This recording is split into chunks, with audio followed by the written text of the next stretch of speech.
বিশেষভাবে বলছি, কোন একটি রাজনৈতিক গোষ্ঠী সন্ত্রাসীদের পৃষ্ঠপোষকতা করছে, আবার তারা সাংবাদিকদের সামনে এসে মিথ্যা কথা উপস্থাপন করে সন্ত্রাসীদের তাদের পরিচয় দেওয়া থেকে বিরত থাকছে।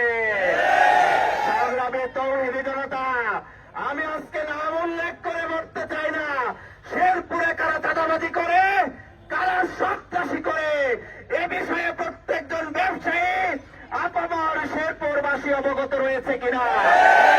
সংগ্রামী জনতা, বাংলাদেশটাকে আমরা মুক্ত করেছি একটি শান্তির সমাজ গড়ে তোলার জন্য। আজকে সেই সমাজে গত 6 মাসের হিসাব যদি দেখি, প্রায় 100-র অধিক মানুষকে তারা হত্যা করেছে। এই হত্যাকাণ্ডের বিচারের জবাব বিএনপিকে দিতে হবে। আমি বলবো, আপনাদের হাতে এখনো সময় আছে, আপনারা শুভ রাজনীতি করুন, সৎ পথে আসুন, বাংলাদেশের মানুষ আপনাদেরকে সাধুবাদ জানাবে।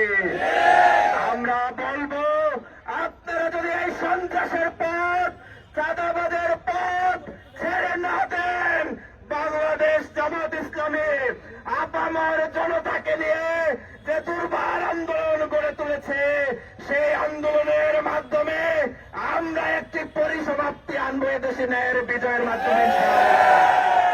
সংগ্রামী তৌহিদি জনতা, আমরা শেরপুরটা আমাদের শহীদের রক্তের বিনিময়ে, সুতরাং শেরপুরের 3টি আসনকে শহীদের রক্তের বদলা হিসেবে আমরা শেরপুরবাসীর কাছে ভিক্ষা চাইছি। আমাদের শহীদ কামরুজ্জামানের যে ভালোবাসা দেখিয়েছেন বিগত দিনে, আগামী দিনে আমাদেরকে ব্যালট বিপ্লবের মাধ্যমে সেই ভালোবাসার পূর্ণরূপ দিবেন ইনশাআল্লাহ। বিশেষভাবে আমি আমার প্রতিপক্ষ বিএনপি সহ অন্যান্য রাজনৈতিক দলগুলোকে বলবো, আপনারা বাংলাদেশে সৎ রাজনীতি করুন, পুলিশ প্রশাসনকে সহযোগিতা করুন, মানুষের পাশে থাকুন। যদি থাকতে ব্যর্থ হন, মানুষ আপনাকে ব্যর্থ করে দেবে ইনশাআল্লাহ। আজকে তাই কথা লম্বা না করে আমি শুধু এভাবেই শেষ করতে চাই, দাঁড়িপাল্লার যে গণজোয়ার আজকে সৃষ্টি হয়েছে, এই গণজোয়ার শহীদ কামরুজ্জামানের রক্তের প্রতিশোধ নেওয়ার গণজোয়ার। এই গণজোয়ার মানুষের মুক্তির আন্দোলনের গণজোয়ার। এই গণজোয়ার এদেশের মানুষের প্রকৃত অধিকার ফিরিয়ে দেওয়ার আন্দোলনের গণজোয়ার। তাই আমাদের সামনে নানান কায়দায় সন্ত্রাসী উদ্যোগ নিয়ে যদি কেউ আসতে চান, আমরা তাদের সাবধান সতর্ক করে দিচ্ছি।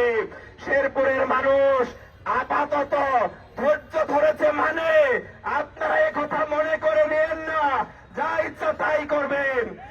আগামী দিনে যদি কোন সন্ত্রাসী কার্যক্রম কেউ করে, সেটা দলীয় ব্যানারে হোক অথবা অন্য যে কোনো ভাবে, তাদেরকে প্রতিহত করার জন্য আপনারা প্রস্তুত আছেন?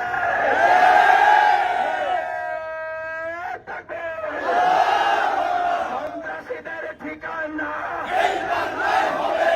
শেরপুরে হবে না। ধন্যবাদ সবাইকে।